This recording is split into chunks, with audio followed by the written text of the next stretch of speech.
Bendito el Dios y Padre de nuestro Señor Jesucristo, que según su grande misericordia nos hizo renacer o nacer de nuevo para una esperanza viva, por la resurrección de Jesucristo de los muertos, para una herencia incorruptible, incontaminada e inmarcesible, reservada en los cielos para vosotros, que sois guardados por el poder de Dios mediante la fe, para alcanzar la salvación que está preparada para ser manifestada en el tiempo postrero. Y como les dije, la primera epístola de Pedro tiene un montón de doctrina, un montón. Recordemos que después de los dos primeros versículos, ese breve saludo inicial diciendo quién es el autor y a quién va dirigida la epístola, en el segundo versículo ya teníamos un montón de doctrina fundamental. Hablamos de la Trinidad, hablamos de la elección de Dios y hablamos de la presciencia. Ahora, esta frase, después de esta breve introducción, versículo 1 y versículo 2 de Pedro, lanza en el griego original una frase larguísima, dicen los entendidos. Desde el versículo 3 al 9 de primera de Pedro es una sola frase.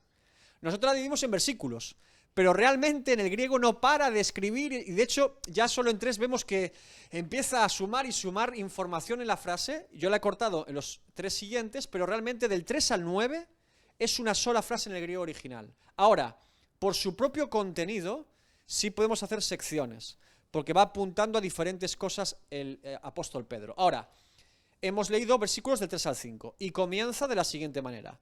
Bendito el Dios, hola, y Padre de nuestro Señor Jesucristo.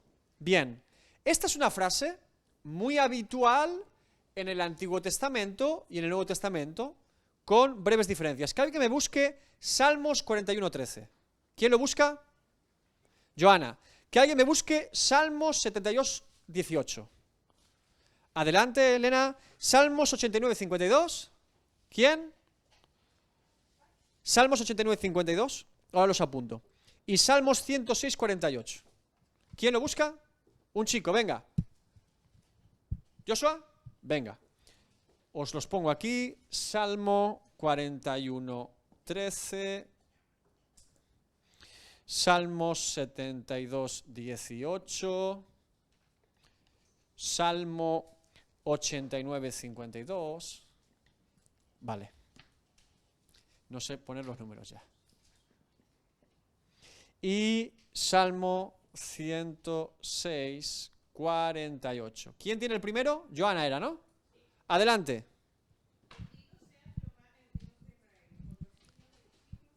Bendito Dios de Israel. Hemos leído en primera Pedro, bendito el Dios y Padre de nuestro Señor Jesucristo. Ahora dice bendito, una vez más. Bien. Bien. Siguiente, Salmo 72:18. ¿Qué dice?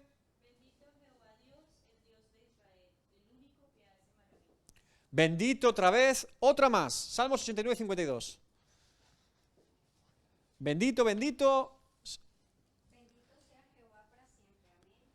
Bendito sea Jehová para siempre, amén. Otro ejemplo, Salmos 106:48.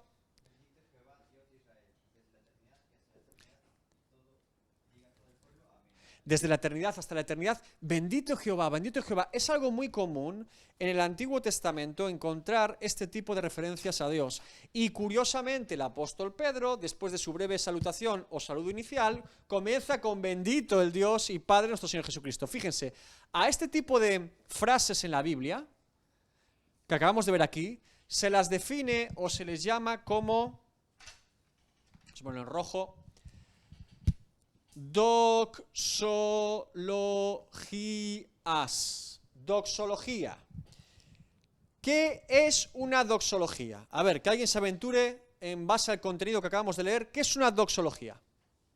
¿Qué creen que es? En base al contenido que acabamos de leer. Bendito Jehová, bendito Jehová. ¿Qué es? Habla de quién es Dios, bien, pero ¿qué sería? Una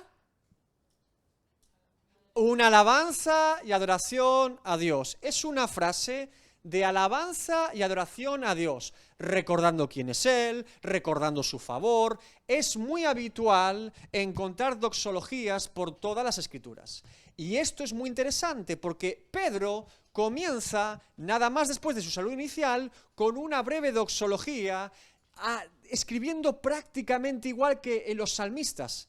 Bendito el Padre, Dios el Padre de nuestro Señor Jesucristo. Ahora, aquí está la diferencia. Hemos leído 4 salmos. Bendito Jehová Dios, ¿no? Bendito Dios, vale. ¿Cuál es la diferencia entre las doxologías de los salmos y la de Pedro? Ese es el tema. En el Antiguo Testamento, las doxologías se centran en Jehová, el único Dios verdadero. Pero el Nuevo Testamento introducen los autores a Cristo. Y este argumento es muy importante porque podemos ver que los autores del Nuevo Testamento entienden y están evidentemente diciendo que Jesucristo es Dios. Porque la misma bendición que solamente o bendito Jehová en el Antiguo Testamento lo están utilizando para Dios Padre y para Dios Hijo. Por eso es habitual que el bendito Dios Padre de nuestro Señor Jesucristo esté en el Nuevo Testamento apuntalando la divinidad y deidad del Hijo, de Cristo. Ahora, no solamente Pedro utiliza estas frases. Vamos a 2 Corintios 1:3. 2 Corintios 1:3, que alguien lo busque. Otro, Efesios 1:3. Y otro, 2 Corintios 11:31. 3 textos del Nuevo Testamento, en este caso Pablo, que van a ver que hace exactamente lo mismo. 2 Corintios 1:3. Efesios 1:3. 2 Corintios 11:31. ¿Sí? ¿Quién tiene el primero? Adelante, Alejandra. Bendito sea el Dios y Padre de nuestro Señor Jesucristo. Exactamente la misma frase que Pedro, ¿verdad? Vamos a Efesios 1:3.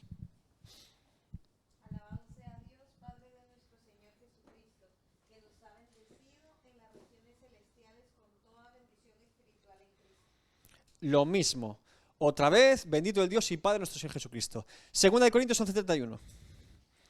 El Dios y Padre de nuestro Señor Jesucristo, quien es bendito por los siglos, sabe que no miente. ¿Se dan cuenta?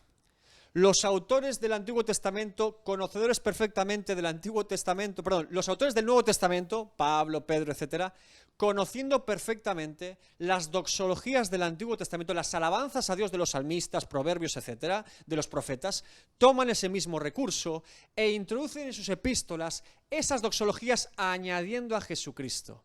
Y esto es intencional, insisto, porque están trazando claramente que Jesucristo es Dios. Y lo introducen en la adoración a Dios. Un judío jamás haría semejante cosa si no creyera que Jesucristo es Dios, porque solamente se adora al Dios verdadero. Es imposible que un judío escriba esto, que el escritor escriba esto sin entender y decir que Jesús es Dios. Aquí tienen un argumento bastante sólido del Nuevo Testamento de por qué creemos y adoramos a Cristo. Y por qué sabemos en el Nuevo Testamento que así se trataba a la persona de Jesucristo. Bien, ahora, vemos, por lo tanto, que Pedro comienza con una alabanza a Dios. Qué mejor manera de empezar una epístola, ¿verdad? Bendito sea el Dios y Padre de nuestro Señor Jesucristo. Ahora, esto nos recuerda cosas muy importantes, porque dice Padre, ¿de quién? De nuestro Señor Jesucristo. Pero si Jesucristo es el Hijo de Dios y Él es nuestro Señor, ¿en qué nos convierte a nosotros? Que también es nuestro ¿qué? Él es nuestro hermano y Dios es nuestro Padre. Vamos a Romanos 8:17. Nos ubica claramente que Pedro está hablando a creyentes y les está reconfortando en cuál es su condición. Y si hijos, también herederos, herederos de Dios y coherederos con Cristo, si es que padecemos juntamente con Él, para que juntamente con Él seamos glorificados. Si yo digo que Jesucristo es mi Señor, entonces Dios es mi Padre. Y Jesucristo es mi hermano mayor y soy coheredero en Cristo. Aquí se está trazando muchas cosas de forma muy evidente. Ahora, segunda frase. Que según su grande misericordia nos hizo renacer o nacer de nuevo para una esperanza viva. Ahora, cogemos esta frase, recordemos, Pablo utiliza doxologías, ¿verdad? Pedro utiliza doxologías. Ahora Pedro dice que según su grande misericordia nos hizo renacer para una esperanza viva. Que alguien busque Efesios 2 del 4 al 5 y lo leemos juntos. Una frase prácticamente idéntica a Efesios 2 del 4 al 5. Pero Dios, que es rico en misericordia, el otro dice que según su grande misericordia, por su gran amor con que nos amó, aun estando nosotros muertos en pecados, nos dio vida juntamente con Cristo, por gracia sois salvos. Tomamos Efesios 2 de 4 al 5 y ahora leemos 1 de Pedro otra vez, que según su grande misericordia nos hizo nacer de nuevo, nos dio vida para una esperanza viva. Parece exactamente lo mismo, ¿verdad? Como les dije, hay muchas similitudes. Efesios 2, perdón, lo apunto aquí, Efesios 2, del 4 al 5. Como les dije, hay muchas similitudes en la primera epístola de Pedro y en las cartas de Pablo. Y como les dije también, este era un argumento de algunos teólogos modernos para argumentar que primera de Pedro la escribió Pablo, porque son muy parecidos. Y yo les dije que esto no tiene sentido, porque también las predicaciones de Pedro y de Pablo en Hechos se parecen mucho. La conclusión a la que debemos llegar cuando leemos primera de Pedro y textos como el de Efesios, no es que es el mismo autor, sino que ambos tienen el mismo Señor, que los dos son discípulos de Cristo, hombre. Que si yo tengo el mismo Señor que usted, hablaremos bastante parecido, ¿verdad? Predicaremos el mismo evangelio, ¿verdad? Ah, si somos de señores diferentes, entonces lo que diremos serán cosas muy diferentes.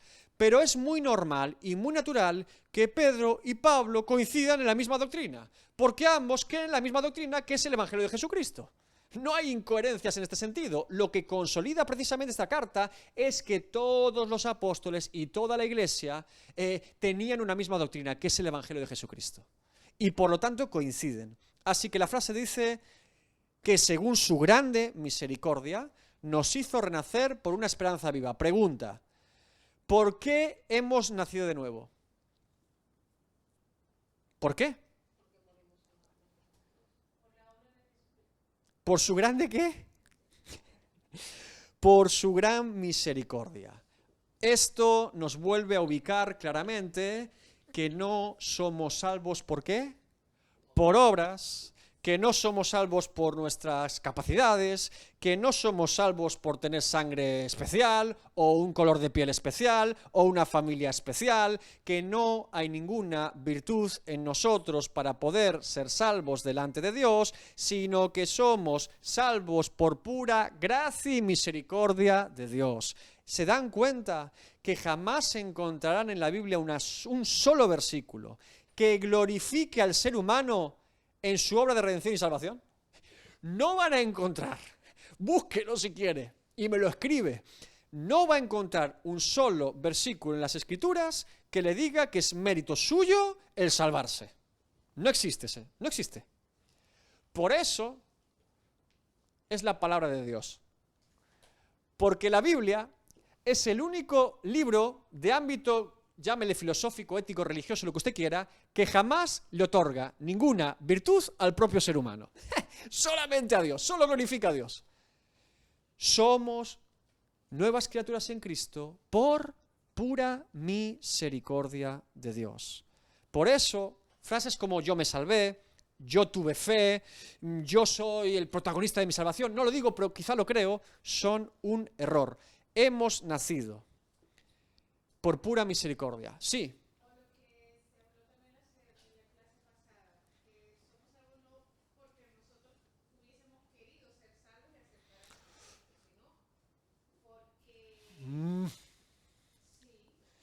O sea, no somos salvos porque hayamos querido, vale, pero el que es salvo es porque ha querido. Es decir, no sé si me explico.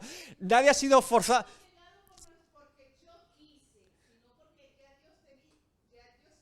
Porque Dios me acercó a Él, porque Dios, sí, evidentemente, como decíamos, la soberanía de Dios traza que todo está bajo el dominio, autoridad y control de Dios. A partir de ahí, Dios nos involucra porque así es, en nuestro proceso de salvación, no porque nosotros hagamos nada, sino porque nosotros en nuestro entendimiento vamos dando pasos. Es decir, de los 10 leprosos que fueron sanos, solo uno se dio la vuelta, dio gracias a Jesús, y Jesús le dice, tu fe te ha salvado, no sanado.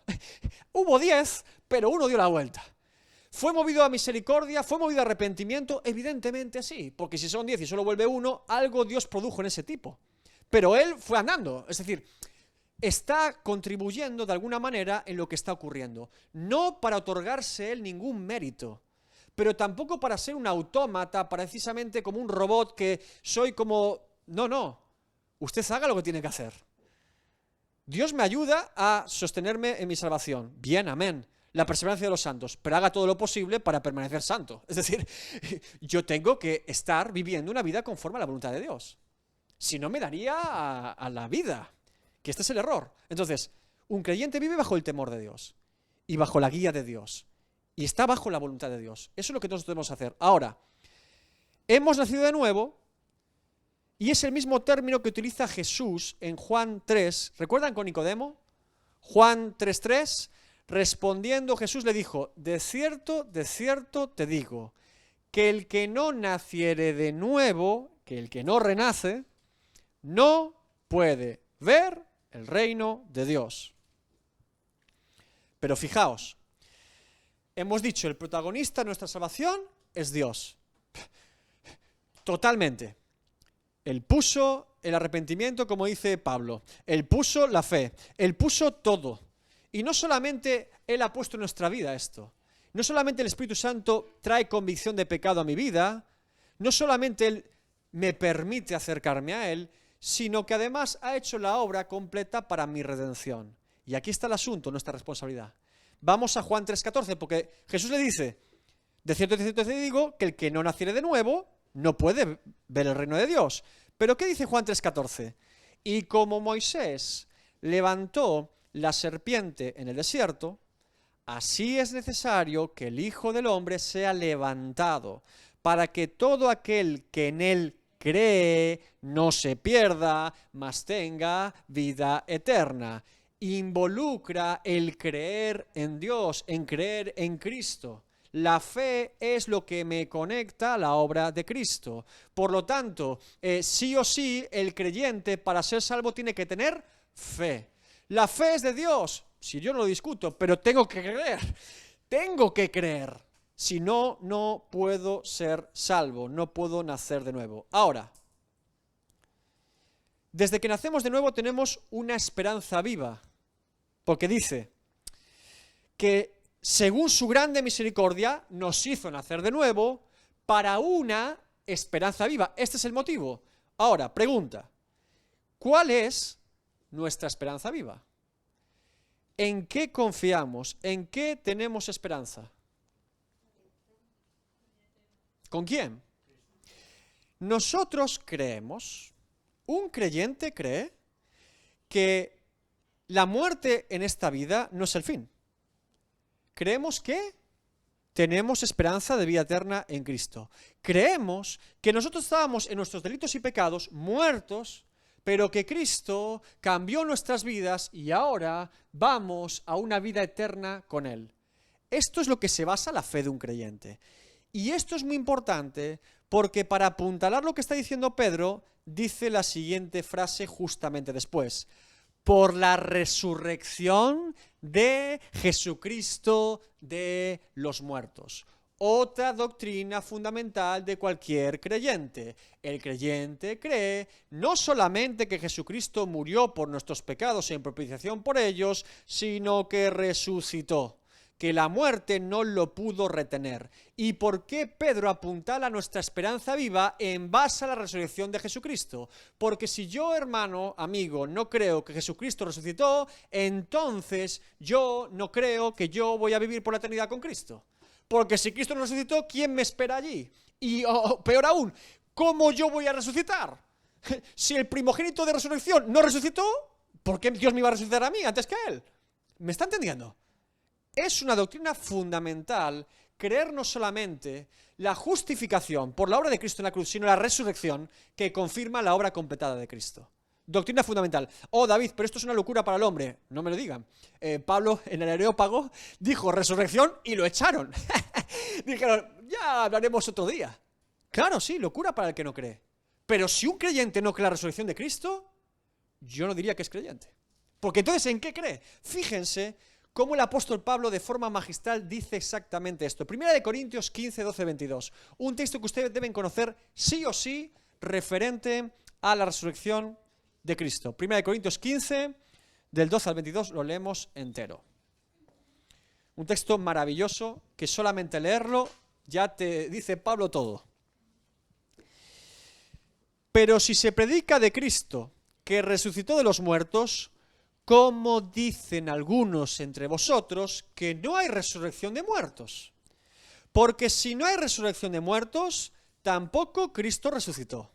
Y si Cristo no resucitó, vana es entonces nuestra predicación. ¿Por qué es vana, hermanos?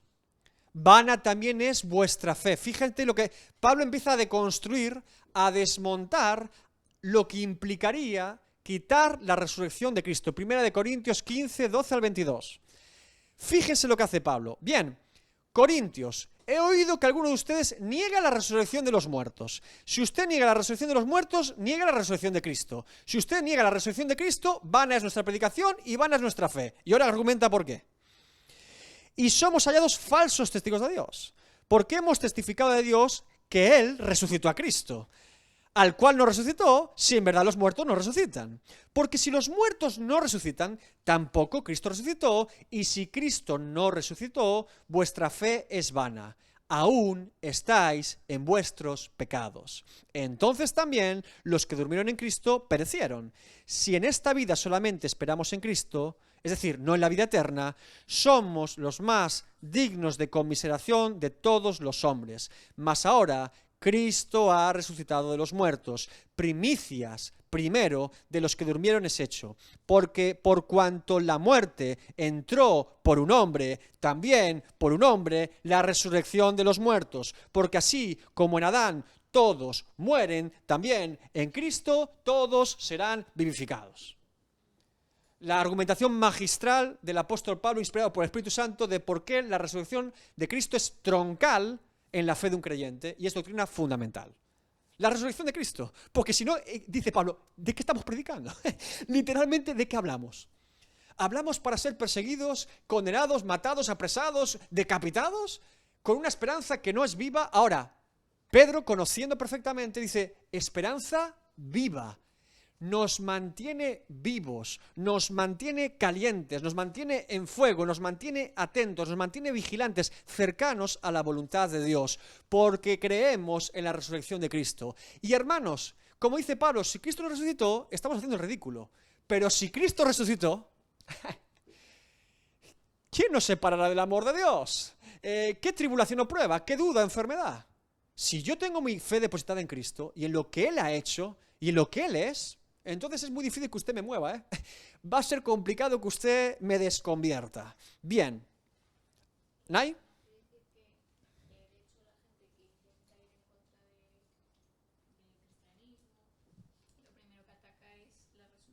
Sí.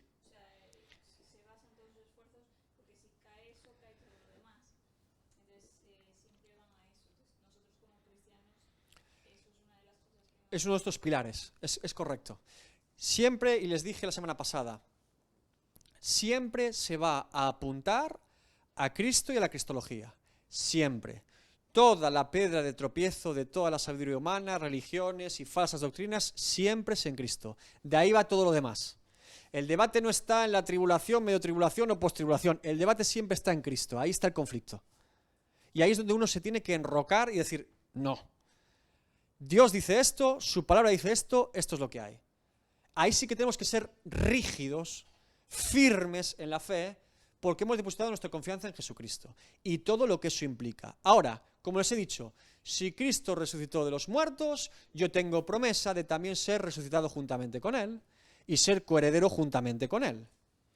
La obra de Cristo, escúcheme bien, sin pasar por la cruz, no tendría valor. Ahora, la obra de Cristo sin la resurrección no tendría sentido. Si Cristo no pasa por la cruz, no habría valor, no habría justificación. Pero si Cristo no resucitara de los muertos, no tendría sentido la obra de Cristo. Por eso es igual de importante. La constatación de que la obra de Cristo en la cruz es completa y verdadera es su resurrección. Eso es lo que confirma que la obra fue completada en la cruz. La obra está hecha en la cruz, todo, la justificación, la paga del pecado, la ira de Dios cayendo sobre el Hijo, pero eso se constata y se demuestra, como dice Pablo, porque Cristo resucitó, porque la muerte no lo pudo retener, porque no había nada que la muerte pudiera acusar a Cristo. Bien, ahora dice, adelante. No, la profecía de Jeremías de 29:11 de la esperanza no se podría referir a esto. Jeremías, Un futuro y una esperanza. Porque son los planes que tengo para vosotros, planes de bien y de mal, para que tengáis un futuro. sé cuál es el texto, vamos a leerlo de todas maneras. Jeremías 29:11. Contexto, carta de Jeremías a los cautivos. Vale.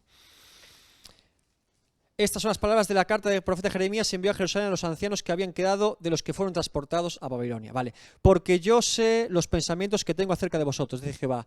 Pensamientos de paz y no de mal, para daros el fin que esperáis.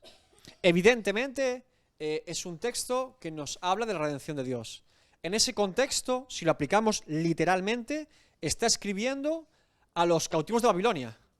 Ahora, Jeremías había profetizado que un día van a volver. O sea, Jeremías apunta a cosas que van a pasar en el futuro. ¿Este texto es compatible con el Nuevo Testamento entendiendo la redención en Cristo? Sí. ¿Jeremías se refería a esto? No creo. Pero es compatible porque no está diciendo nada que no sea lo mismo que nosotros tenemos como esperanza. Ellos tenían esperanza de volver a Jerusalén. Nosotros tenemos esperanza de vida eterna en Cristo, de un día presentarnos delante de Dios. Es esa misma esperanza. Es esa misma esperanza viva. Dios siempre cumple lo que promete. Y en eso se basa la fe del creyente, de fiarse de Dios. Hermanos, la fe no es decir, yo tengo fe. La fe de un hijo de Dios se basa en que a pesar de que mi alrededor dijera lo contrario, yo me fío de Dios, me fío de su palabra, me fío de lo que Él ha dicho. No importa lo que pase a mi alrededor, yo me fío de Dios. Si eso no fuese la fe, entonces todos los mártires de la historia, ¿por qué hubieran muerto? Todas las tribulaciones que han vivido los creyentes a lo largo de la historia, ¿cómo se hubieran sostenido? No es por la razón, no es por la emoción, es por la fe. La fe es la clave. Ahora, la fe en Dios, como vamos a ver, no en nosotros. Dice, por la resurrección de Jesucristo de los muertos, ¿para qué? Para una herencia incorruptible, incontaminada e inmarcesible, reservada en los cielos para vosotros. ¿Dónde tenemos esa herencia? ¿Dónde? ¡Anda! Pero yo quería una herencia aquí en la tierra, yo quería billetes, yo quería una mansión. ¿No me promete Dios prosperidad económica? ¿No me lo garantiza? ¿Hola? Les ha dolido esta, ¿eh? ¿No me dice que tengo un yate? ¿Dónde está la herencia? Anda, en los cielos. Vaya, me equivoqué de lugar entonces de donde mirar la herencia, ¿verdad? Claro, yo quiero una herencia en los cielos, pero materializarla aquí. No dice esto la palabra de Dios. Yo no estoy diciendo que un creyente sea un mendigo. Dice que nunca ha visto a un justo desamparado en su descendencia que mendigue pan, la palabra de Dios. Yo no estoy diciendo que seamos mendigos o pobres. Lo que estoy diciendo es que tampoco Dios me garantiza ser rico, ni millonario, ni tener chales de lujo, ni mucho menos que eso sea siempre resultado de la bendición de Dios o prosperidad de Dios. No, si puede ser prosperidad del diablo. O puede estar enamorado del dinero e irse al infierno con todas sus mansiones. Lo que estoy diciendo es que tenemos herencia, ¿dónde? En los cielos, porque nosotros miramos ¿hacia dónde? Hacia el cielo, hacia la eternidad en Dios. No tenemos una mente cortoplacista, sino una mente hacia la eternidad en Cristo. Nuestra perspectiva está en los cielos. Y esa es la manera en la que somos sostenidos cuando a veces vienen cosas difíciles. Y fíjense que lo refuerza diciendo incorruptible, incontaminada e inmarcesible. ¿Qué es incorruptible? Que no se puede corromper o pervertir. Cuando algo se corrompe, ¿qué es? Que es corrupto, que tiene doblez, que no era con tan buena intención como parece. También puede ser incorruptible, algo que se corrompe es algo que se deteriora con el paso del tiempo, ¿no? Incontaminada. Si yo le doy un vaso de agua y le pongo una gota de cianuro, ¿usted se la toma por muy pequeña contaminación que tenga? No, ¿verdad? Dice, no. Si le pongo un poquito de mi saliva, qué asco, ¿verdad? ¿Sí? Bien. Incontaminada, sin contaminación. Pura, inmarcesible. Esta es más rara. Ah, la buscasteis. Sabía que le iba a preguntar. Sabía que... Una flor que crece y es preciosa, pero nunca se marchita. Es sólida, perenne. Una herencia que no se termina, que no se acaba, inmarchitable, inmarcesible. Ahora, ¿se dan cuenta que Pedro no está hablando de cosas materiales, hermanos? Que es un absurdo trasladar una herencia incorruptible, incontaminada e inmarcesible y querer cosas materiales aquí en la tierra. Dígame, por favor, ¿qué casa es inmarcesible? ¿Qué coches no se contamina con el paso del tiempo con el gasoil que le ponga usted? Hay familias que se han matado por una herencia, hermanos. Por una herencia. A pedradas por una casa. Era mejor desmontar la casa y tirarse las piedras entre ellos ya, ¿no? Parecía bueno. Los padres querían que fuera para bien. No acabó siempre bien. No está hablando de una herencia material. Porque precisamente sabemos que las cosas inmateriales son eternas, las que no se ven, 2 Corintios 4:18. No mirando nosotros las cosas que se ven, sino las cosas que no se ven, pues las cosas que se ven son temporales, pero las que no se ven son eternas. Si usted coge Efesios, Corintios y 1 de Pedro, le apuntalan el Evangelio de Cristo bien, eso se combina muy bien. Ahora vamos a Efesios 5:16. Aprovechando bien el tiempo, porque los días son malos. Así es como vive un creyente, aprovechando bien el tiempo, porque los días son malos. Y yo aprovecho bien el tiempo depositando mi confianza en Dios y pensando en la eternidad en Dios. Y mis decisiones en esta vida serán mucho más sanas y bíblicas cuando yo tengo mi mente ¿en dónde? En mi herencia en los cielos. Si yo tengo mi mente en el aquí y el ahora, voy a tomar decisiones como gente que solo vive el aquí y el ahora. Si yo tengo mi mente en la eternidad, se me hace pequeña, la tribulación parece leve y momentánea, ¿verdad? Como dice Pablo, ya no es tan terrible. Bien. Adelante, Nay. Aquí con lo de la herencia que es indestructible, contaminada y marchitable, que además hay versículos que dicen que nuestra herencia es Jehová también, o sea, Nuestra porción es Jehová. claro, esto casi parecen atributos Atributos de Dios. ¿Sí? porque es el único que es incorruptible, accesible y todo eso. Entonces, que es el mismo Dios.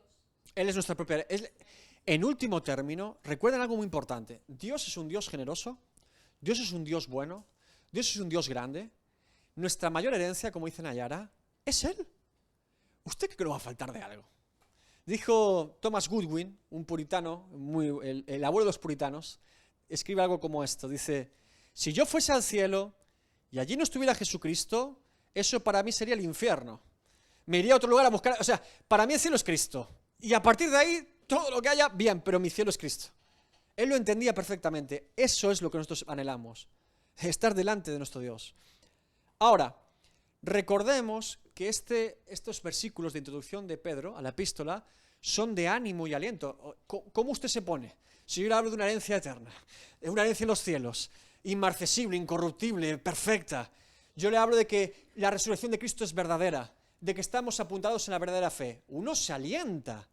Ahora, ¿por qué esto es importante? Recuerden que dijimos que Pedro está escribiendo una iglesia perseguida en ese tiempo ya por los romanos. Están siendo perseguidos. Ahora, nosotros no estamos siendo perseguidos. Le hago una pregunta. ¿Sería igual de importante Primera de Pedro para creyentes o una iglesia que en vez de perseguida es seducida?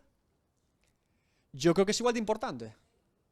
Porque si yo creo y entiendo lo que Dios me está diciendo a través de la primera epístola de Pedro, diré, no, yo no tengo que enfocar aquí la hora. Yo no tengo que ser seducido por muchas cosas que vengan a mi vida, que ahora yo tengo que pensar en la eternidad. Nos ayuda también como iglesia seducida, Primera de Pedro. Por eso es tan importante la epístola. Bien. Siguiente frase. Que sois guardados por el poder de Dios mediante la fe. El término usado aquí para guardados es un término militar. y significa literalmente en el griego original proteger a alguien del peligro o impedir que alguien se escape. Esto es tremendo. De hecho, es el mismo término que se utiliza en Hechos cuando Pablo quiere huir de Damasco y quieren encerrarlo en la ciudad. Y tiene que huir ahí tirado por el muro, ¿no? Ahora, que sois guardados por el poder de Dios mediante la fe. Una vez más se traza la soberanía de Dios. Y también la perseverancia de los santos. Porque dice que somos guardados por el poder de Dios. Si somos guardados por el poder de Dios, ¿quién le mueve la mano a Dios? Ahora, mediante la fe, equilibra la frase. Como siempre el Evangelio nos traza también nuestra propia responsabilidad. Por el poder de Dios, mediante la fe. Esto es muy interesante. La fe en Dios. Mi fe debe estar depositada en Dios, en el Dios Todopoderoso que me guarda, que me protege de algún peligro o que me impide que yo me escape de él. Tiene que ser por la fe, hermanos. Como le he dicho, no por la razón, ni tampoco por la emoción. Les he dicho en varias ocasiones, nuestras emociones y nuestra razón deben estar subordinadas a nuestra fe. Y como también le he dicho, eso no implica que la fe no razone, que no tenga razones, pero no son razones humanas, son razones de Dios. La fe es pensar como Dios piensa, no como yo humanamente pienso. Esa es la fe. Yo debo pensar como Dios piensa y de esa manera me sostengo en su mano. Ahora, si es por emociones y por razones, vendrán cosas a nuestra vida que no nos van a sostener ni la razón, ni mucho menos la emoción. Pero si nuestras emociones andan así, hoy estoy bien, mañana estoy mal, la emoción, nuestros sentimientos, nuestros afectos, madre mía, si eso es una locura. Nuestras razones, ay, es que yo creía que iba a ser así, y si no fue así ya no es, pero Dios dijo que sí. O lo creo a Él o me creo a mí, o le creo al mundo, o le creo a la circunstancia. La fe va más allá de la razón humana. Pero como les digo, la fe es en Dios, no en nosotros. Si yo tengo fe en mí mismo, yo tengo fe de que voy a ser un buen creyente. No deposite su confianza en los hombres. Maldito el hombre que confía en el hombre. Confía en el poder de Dios que lo va a guardar mediante la fe. Eso es lo que está trazando aquí el apóstol Pedro. La fe es la certeza de lo que esperamos y la convicción de lo que no vemos. Es confiar en la palabra de Dios, pase lo que pase y ocurra lo que ocurra hasta el final. Por eso Filipenses 4:7 dice el apóstol Pablo, y la paz de Dios, que sobrepasa todo entendimiento, guardará vuestros corazones y vuestros pensamientos en Cristo Jesús. Esta paz, resultado de mi fe en Dios, no es una paz humana, es una paz de Dios. ¿Recuerdan a Esteban en Hechos 7? Le brilla el rostro. Dice, Dios no habita en templos hechos por hombres. Lo sacan fuera de la ciudad, lo empiezan a apedrear y ve los cielos abiertos. Y mientras tiene esta visión, pide a Dios perdón por los que le están apedreando, entre ellos allí Pablo como testigo. ¿Qué tipo de paz es esa? ¿Me pueden explicar, por favor? ¿Qué es eso? ¿Eso cómo se inventa? Hay gente que ha estado dispuesta a morir por su religión, ¿eh? Gente que, por lo que cree. Gente que pida perdón por lo que lo está matando por su fe. Yo no encontré ninguno. Esteban, Cristo, evidentemente. ¿Cómo se puede pedir perdón a Dios por aquellos que se están matando por tu fe? Solo una persona que tiene una paz que sobrepasa todo entendimiento, y para tener esa paz tiene que tener una fe que sobrepasa todo entendimiento humano, y eso implica creer que ese hombre sabía perfectamente por su fe que no moría allí. Que ese trono que se le revelaba y Cristo a la diestra del Padre iba a estar allí. Por eso el rostro le resplandecía y pedía perdón por ellos, porque él sabía dónde iba, pero no tenía claro dónde iban ellos. ¿Se dan cuenta lo maravilloso que es la fe del creyente? Es totalmente diferente a lo que podemos esperar en un mundo humano. Ahora, esta fe no solamente nos ayuda a resistir estos momentos terribles como Esteban, un martirio, la muerte de un familiar, un ser querido, una enfermedad. La fe evidentemente nos sostiene ahí, pero también, hermanos, para cada momento, de cada detalle, de cada día. Por eso el apóstol Pablo dice en Efesios 6:16, sobre todo, tomad el escudo ¿de qué? De la fe. Efesios 6:16, con que podáis apagar todos, no los dardos, todos los dardos del fuego del enemigo. Dice todos, los grandes, los pequeños, los que ves venir, los que parece que iban con veneno y con parábola lanzada, ¿sí? Todos los dardos del enemigo pueden ser apagados con el escudo de la fe. Por eso apunta el apóstol Pedro a la fe. Ahora, como le he dicho, se trazan las dos líneas. Vertical, el poder de Dios nos guarda, nos habla de la providencia de Dios, de la soberanía de Dios. Dios me guarda, pero nosotros debemos tener fe. Es decir, nosotros debemos mantenernos intactos en nuestra fe. Es nuestra responsabilidad guardar la fe, avivar la fe, vivir por fe, creer en fe, hablar con fe. Es nuestra responsabilidad. Él nos guarda, pero yo tengo que tener fe. Y aquí se traza una vez más, como les digo, ambas partes que son ciertas. La soberanía de Dios y la responsabilidad de cada creyente hijo de Dios. Bien, ahora, ¿para qué? Para alcanzar la salvación. Otras versiones dice hasta que llegue la salvación, ¿verdad? Ahora, aquí se plantea un problema, ¿no? ¿Cómo que para alcanzar la salvación, hermanos? ¿Pero yo no era salvo el día que me convertí a Cristo? ¿Por qué me dice que debo esperar hasta el final para alcanzar la salvación? Que alguien me explique esto. ¿Cuándo somos salvos? ¿Cuando entregamos nuestra vida a Jesucristo y nos arrepentimos de nuestros pecados y lo confesamos como Señor y Salvador? ¿O cuando vamos a la eternidad con Cristo? ¿Desde qué momento somos salvos? Cuando creemos. Ahora, fíjense cómo, insisto, hay mucha doctrina aquí. Para alcanzar la salvación que está preparada, dice, para ser manifestada en el tiempo postrero. Es decir, al igual que se dice que Jesucristo desde antes de la fundación del mundo ya estaba destinado a ser propiciación por nuestros pecados, pero que se reveló o se manifestó en el tiempo propicio y oportuno de Dios cuando Cristo vino al mundo y murió por nosotros. Aquí se manifestó. Lo que está haciendo Pedro es exactamente lo mismo. Nuestra salvación es aquí ahora, pero será manifestada. ¿Podremos constatarla cuándo? Cuando estemos delante de la presencia de Dios. Y esta es nuestra esperanza viva. Que lo que hoy entendemos que vivimos en Cristo, lo tendremos y lo veremos por la eternidad. Esto es muy importante, hermanos.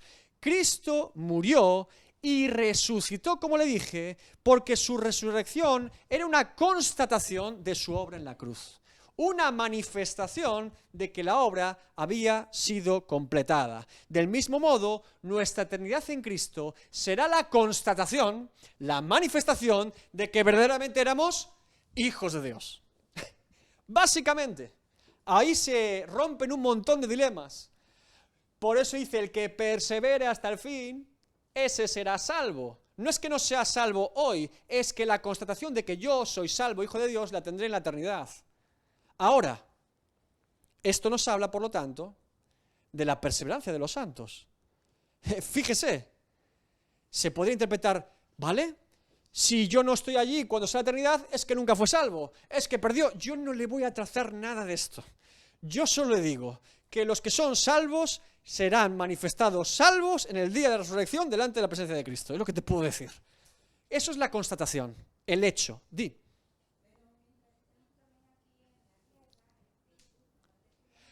Ahora cierro el mensaje, que va precisamente con eso.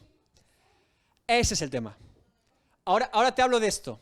Ahora voy a cerrar el pensamiento precisamente con lo que estás argumentando, Andreina. Y es idóneo, y es importante. Porque, bueno, diríamos, como nunca lo sé, voy a vivir siempre con incertidumbre. No. Dios nos habla en su palabra. Ahora, lo que digo es que la manifestación real, la indudable de que es así, es que todo hijo de Dios será salvo y todos sabremos lo que somos hijos de Dios cuando estemos delante de Él. Eso es la manifestación pública. Jesús ya sabía que iba a resucitar. Dijo, nadie me quita la vida, la entrego y la vuelvo a recuperar. ¿Lo sabía o no lo sabía? ¿Tenía alguna duda sobre eso? Ninguna. Pero la manifestación de que lo que dijo se cumplió, ¿cuándo fue? Cuando resucitó. Por eso, por lo tanto, esto nos evita esa confusión que hacemos de trigo y cizaña. De sí, no, no sé. Calma, calma, no se preocupe. Por eso dice, no tengan prisa, ya me encargaré yo, dice Jesús. Mandaré a mis ángeles. Bueno, esto lo hemos predicado hace poco. Ahora, esto no implica, como le digo, que un creyente no pueda vivir confiado y con la seguridad de que es un hijo de Dios hoy. ¿Por qué? ¿Cuál es nuestra garantía? ¿Cuál es la señal, el adelanto, el anticipo de la compra? ¿Qué es un arra? ¿Qué son las arras? Se utilizan para el compromiso, pero hoy en día también para empresas. La arra es ni más ni menos un adelanto señal que certifica una compra. Es decir, yo quiero comprar esta Biblia, imagínense que vale 1.000 euros, y el vendedor me dice, vale, pero yo te voy a adelantar 200 para garantizar que volveré y esa Biblia la compraré por 1.000 y es mía. Las arras son un adelanto, el concepto es un adelanto de la compra que ya está ejecutada. Un compromiso de compra, un compromiso de propiedad. Ahora, esto es muy fuerte. Porque el que tiene compromiso de propiedad, la propiedad no se rompe. Es un arra firme, Dios no miente. Ahora, yo me puedo confundir con que tengo las arras y no tenerlas. Este es otro tema, pero la compra es en firme. La obra de Cristo es en firme. Ahora, el apóstol Pablo, una vez más, de forma magistral, utiliza el concepto de las arras y es el Espíritu Santo quien da testimonio de que yo soy comprado. Y que esas son las arras de que yo soy hijo de Dios. Efesios 1, del 13 al 14.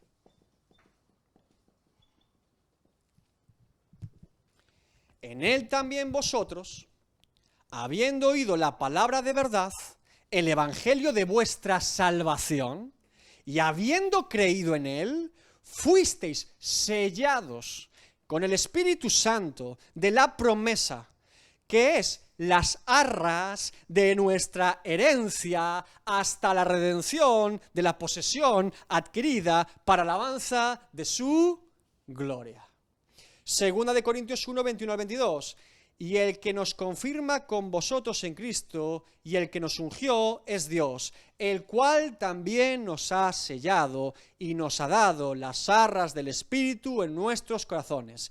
Y esta obra, esta manifestación o estas arras, yo las puedo identificar en mi propia vida, como dice Romanos 8, 14, 16. Porque todos los que son guiados por el Espíritu de Dios, estos son hijos de Dios. Pues no habéis recibido el espíritu de esclavitud para estar otra vez en temor, sino que habéis recibido el espíritu de adopción, del cual clamamos Abba, Padre. El Espíritu mismo da testimonio a nuestro espíritu de que somos hijos de Dios.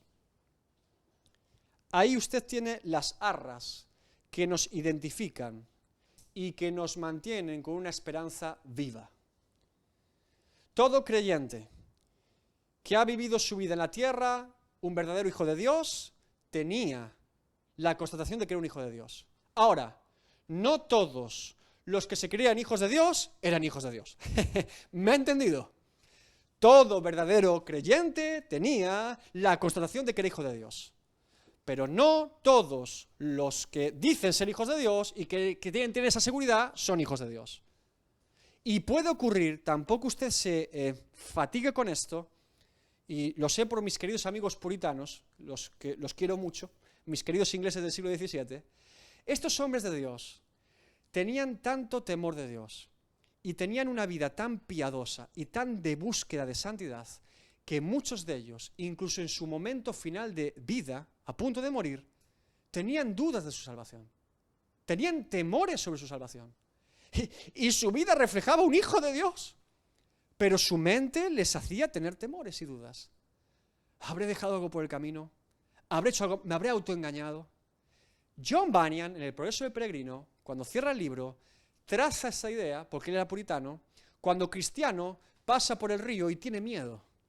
Y Esperanza lo ayuda a cruzar. Y Dios lo sostiene para que cruce. Pero tampoco se fatigue, insisto, ¿puede tener usted dudas de su salvación? Puede ocurrir. Pida ayuda al Espíritu Santo de Dios. Y desde luego, si esas dudas son por temores fundados como mi vida está lejos de Dios, practico el pecado, amo más el mundo que a Dios, hombre, creo que hay cosas que usted tiene que revisar. No tendría sentido que yo viviera como un sinvergüenza y creía que soy hijo de Dios. Esto también pasa y no es normal. Ahora, no podemos nunca fatigarnos hasta tal punto que creamos que nosotros nos salvamos por nosotros mismos. Le he dicho que usted y yo somos salvos por pura gracia y por la obra de Cristo. No es por sus obras, ni por las buenas ni por las malas obras suyas. Es por el poder de Cristo. Arrepente si crees el Evangelio y serás salvo. Punto. Punto. Ni por las buenas ni por las malas obras. Es por Cristo. Somos justificados en Cristo y por Cristo. Es la obra de Él. Y esa no tiene fallos. Esa está vigente. Esa es, como dije, la serpiente que levantó Moisés y todo el mundo puede acercarse para arrepentimiento y salvación.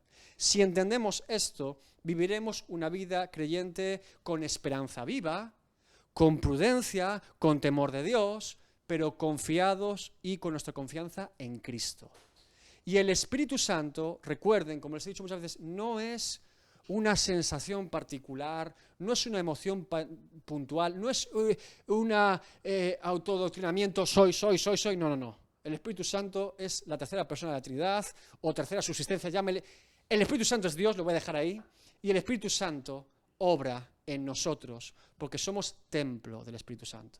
Ahora, si el Espíritu Santo mora en mí, yo puedo detectar muchas cosas en mi vida. Por ejemplo, si el Espíritu de Dios mora en mí, ¿Dios sabe lo que es pecado y lo que no es pecado? Sí. ¿Dios me guía a toda la verdad? ¿Puedo constatar que lo que Dios me guía está en su palabra? ¿El mismo Espíritu Santo que inspiró la palabra? O sea, que por así decirlo, un creyente vive de forma coherente. Todo cuadra, ¿no? Soy coherente en mi vida práctica, soy coherente en mi doctrina y entendimiento de las Escrituras, soy coherente en lo que hago con lo que digo, con lo que pienso, con lo que vivo y con lo que soy.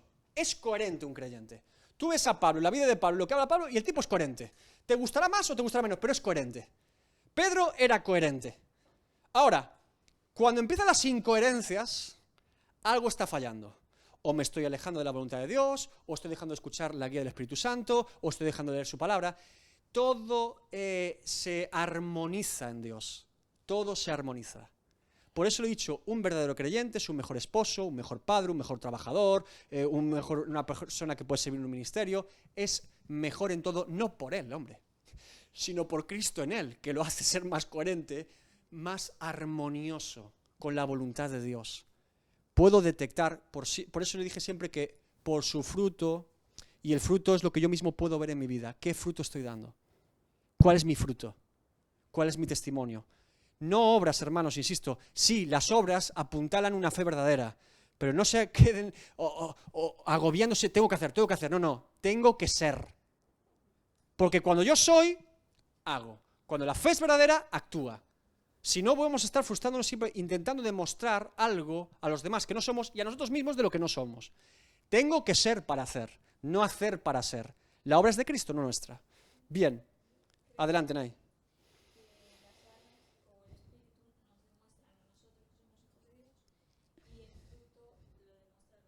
Correcto. Testimonio interno, testimonio externo.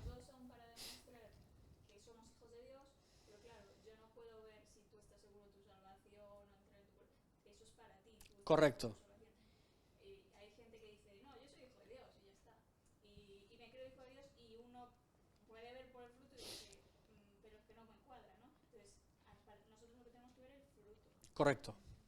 Por eso Santiago, si se fijan en su epístola, traza a las obras como una manifestación externa de nuestra fe, la fe que actúa, porque él dice, tú dices que tienes fe y no haces obras. Yo te digo que tengo fe y lo ves por mis obras. O sea, entre hermanos, claro, yo no estoy dentro de su espíritu viendo ahí cuánto mora Dios en usted. Ahora, como dice ella, el testimonio interno e inmediato, como decían, los puritanos tuvieron muchas luchas con la doctrina de las arras del espíritu. De hecho, usted lee Afectos religiosos de Jonathan Edwards y él dice que las arras son solo para grandes creyentes como Pablo. Yo no estoy de acuerdo con Jonathan Edwards en ese punto. Porque él lo que va a trazar en ese libro es que tenemos que vivir una vida piadosa. que el mejor testimonio real para un creyente, externo e interno, siempre van a ser las obras. Él apunta hacia esa doctrina porque la iglesia se estaba yendo al misticismo. Y entiendo en ese contexto, pero no estoy de acuerdo doctrinalmente con lo que él traza. Por eso Lloyd Jones, que es uno de los últimos puritanos, por así decirlo, sí que habla del testigo inmediato. Es un testimonio interno e inmediato. Del Espíritu Santo a mi espíritu de que soy hijo de Dios. Y eso no te lo puede quitar.